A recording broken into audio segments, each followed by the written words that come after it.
নমস্কার, আমি তাপসী। শুরু করছি নতুন একটা দিনে নতুন একটা ভিডিও। আজ আমি করব ফুচকা। ঘরে থাকা অল্প উপকরণ দিয়ে বানিয়ে নেব আমি ফুচকা।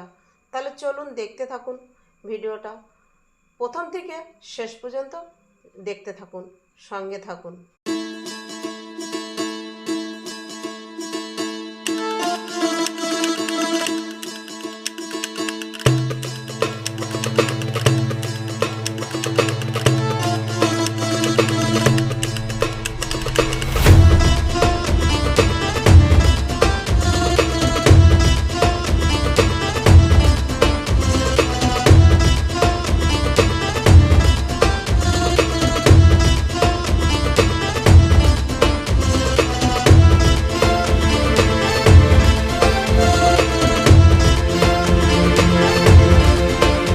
ফুচকা বানানোর জন্য আমি নিয়ে নিচ্ছি আটা। এই আটাটা কিন্তু একটু মোটা। এই বাটির এরকম ছোট বাটির 2 বাটি আটা আমি নিয়ে নেব। এই আটাটা হচ্ছে আমাদের ঘরে আটা, আমরা ঘরে গম দিয়ে ভাঙিয়ে আনি সেই আটা, ছোবড়া শুদ্ধ ঘরের গম দিয়ে ভাঙিয়ে আনা আটা, তো আমি ওই আটা নিয়ে নিচ্ছি। এই ছোট বাটির 2 বাটি আটা আমি নিয়ে নিচ্ছি। 2 বাটি আটার মধ্যে আমি দিয়ে দিচ্ছি এই বাটির হাফ বাটি ময়দা, দিচ্ছি পরিমাণ মতো নুন,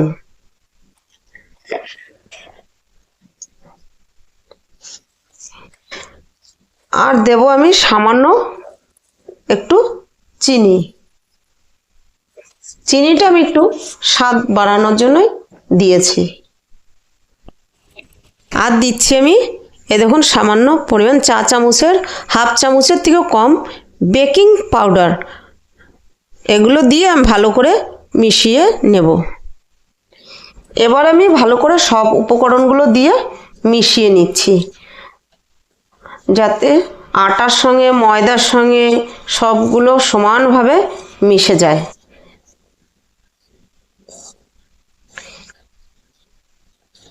দেখুন আমি ভালো করে মিশিয়ে নিয়েছি। এবার আমি অল্প অল্প করে জল দেব আর একটা ডো মেখে নেব। একদম শক্তও করব না, একদম নরমও করব না, মাঝারি টাইপের একটা ডো আমি করে নেব। অল্প অল্প করে জল দেব আর মাখবো।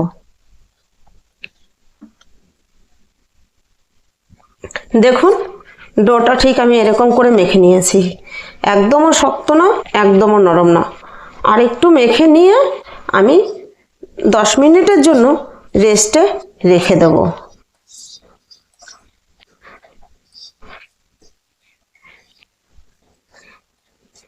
দেখেছেন ঠিক এরকম করে। এটা যদি বেশি নরম হয়ে যায় তাহলে ফুচকাগুলো মচমচে থাকবে না। যখনই ঠান্ডা হয়ে যাবে তখনই কিন্তু নরম হয়ে যাবে। সেই জন্য ডোটা ঠিকঠাক মাখতে হবে। আবার বেশি শক্ত হয়ে গেলে তাহলে ফুচকাগুলো ফুলবে না। সেই জন্য ডোটা মাখাটাই হচ্ছে মেন, আটা মেখে নেওয়াটাই মেন ব্যাপার। এবার আমি ঢাকা দিয়ে 10 মিনিট রেখে দেব। 10 মিনিট হয়ে গেছে, ঢাকা তুলে দেখে নিচ্ছি সেট হয়ে গেছে ডোটা। আমি আরেকটু মেখে নিচ্ছি।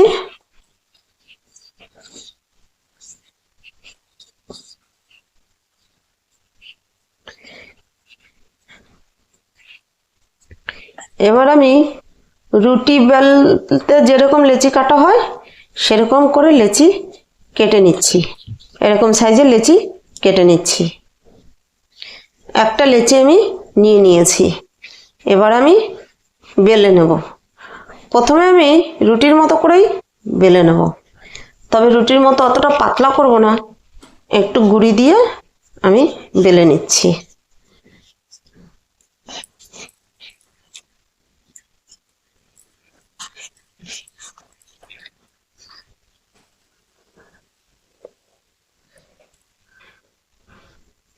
দেখুন আমি রুটির মতো করে বেলে নিয়েছি, তবে কিন্তু রুটির মতো অতটা পাতলা দেখুন করিনি, একটু মোটা রেখেছি। এবার আমি নিয়ে নিয়েছি এরকম একটা ঢাকনা কোটর। আপনাদের কাছে এর থেকে একটু বড় হলে অসুবিধা নেই, তবে এই সাইজটাই আমার কাছে ঠিক আছে। মানে এই সাইজটা দিয়ে যদি করা হয় ফুচকা, তাহলে মুখে পুরতে ভালো হয়, কষ্ট হয় না। এভাবে আমি চাপ দিয়ে কেটে নেব। এই দেখুন আমার সাইজ মতো আমি এরকম করে কেটে নেব।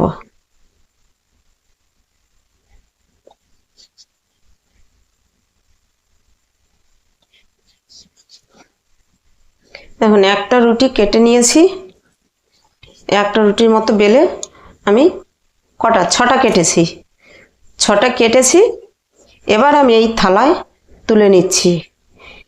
থালায় তুলে কিন্তু ঢাকা দিয়ে রাখতে হবে যেন ড্রাই না হয়ে যায়, শুকিয়ে না যায়। শুকিয়ে গেলে কিন্তু তাহলে শক্ত হয়ে যাবে, ফুলবে না। দেখেছেন তো আমি কিরকম রেখেছি, এই দেখুন এর থেকে পাতলা করা যাবে না। আমি এবারে এটা আলাদা কিছু একটা থালা দিয়ে ঢাকা দিয়ে দেবো। আমি আর একটাও বেলে দেখাচ্ছি। এরকম অল্প গুঁড়ি দিয়ে বেলে নিতে হবে।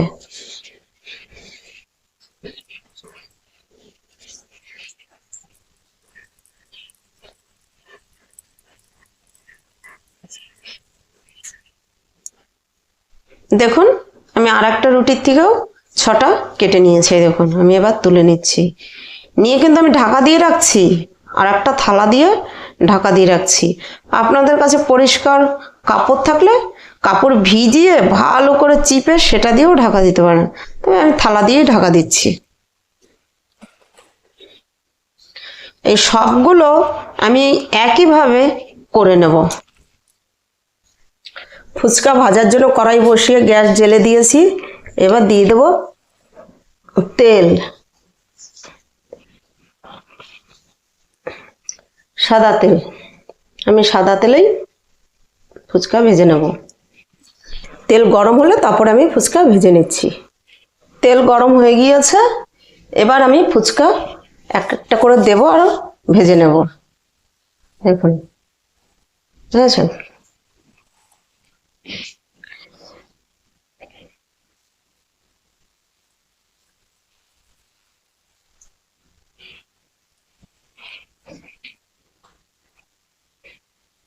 আঁচ কিন্তু রেখেছি আমি মাঝারিতে, আঁচ এর থেকে বেশি বাড়ানো যাবে না।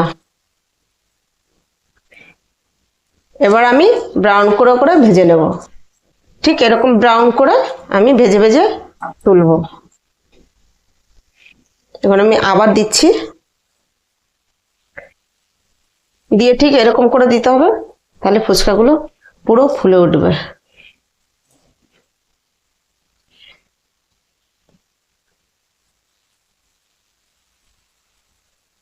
আর যদি মনে করেন যে তেলটা বেশি গরম হয়ে গেছে, তখন কিন্তু আঁচটা একটু কমিয়ে দেবেন।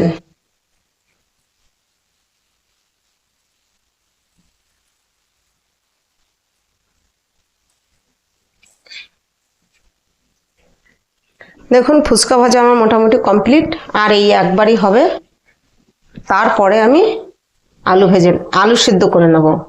আলু সিদ্ধ করে তারপরে জমিয়ে ফুচকা খাওয়া হবে। দিয়ে ঠিক এরকম একটু প্রেসার করলেই পুরো বলের মতো ফুলে যাচ্ছে, দেখেছেন?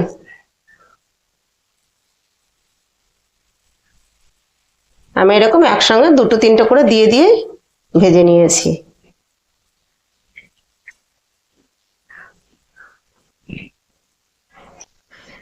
আমি এবার আলু সেদ্ধ করে নেব। দেখুন আমি 2টো আলু ঠিক এরকম করে কেটে দিয়েছি, আর দিয়ে দিয়েছি 4 থেকে 5টা কাঁচা লঙ্কা। এই যে আলু সিদ্ধ করে মাখবো, এই সিদ্ধ কাঁচা লঙ্কাটা দেব। একবার আপনারা এইভাবে ফুচকার আলুতে সিদ্ধ কাঁচা লঙ্কা দিয়ে মেখে খেয়ে দেখবেন, তার টেস্টটা পুরো আলাদা হয়। এর সঙ্গে কুচানো কাঁচা লঙ্কাও দেবো, কিন্তু সিদ্ধ কাঁচা লঙ্কা দিলে টেস্টটা বেশি ভালো হয়। তাহলে আমি আলুটা সিদ্ধ করে নিচ্ছি।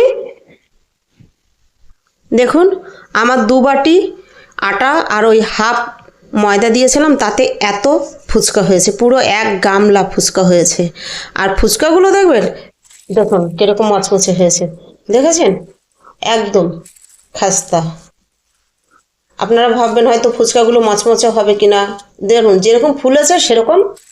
দেখুন গুঁড়ো করে দেখিয়ে দিলাম, আমি এবার বানিয়ে নেব তেঁতুল জল। দেখুন তেঁতুলটা কিন্তু আমি আগের থেকেই ভিজিয়ে রেখেছিলাম। এখানে আমার ওই 50 গ্রামের মতো তেঁতুল আছে, ভিজিয়ে রেখেছি। এবার এর মধ্যে একে একে আমি দিয়ে দিচ্ছি ধনে আর জিরে ভেজে গুঁড়ো করে রেখেছি, সেই গুঁড়ো।